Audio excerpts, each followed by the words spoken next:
ng PMPC Star Awards Incorporated ngayong gabi. Yes, magandang gabi at lubos ang aming pasasalamat na kayo ay nakasama namin dito ngayon. Magkakalaman rin kung ano ang mga umangat na talk, magazine, children, and educational shows.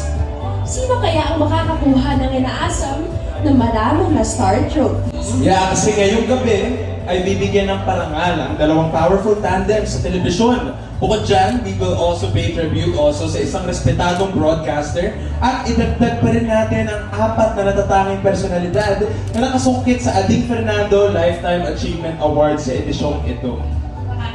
Makakasama rin natin para mag-host mamaya ang King of Talk at ang Concert Queen. O madami pa tayong idadagdag dyan dahil idadagdag pa natin dyan ang mga nagpaunlak sa atin para magbigay ng special numbers. Kasama pa ang mga bituin na magsasama-sama para maging mas makinang pa ang ating pagtitipon ngayong gabi.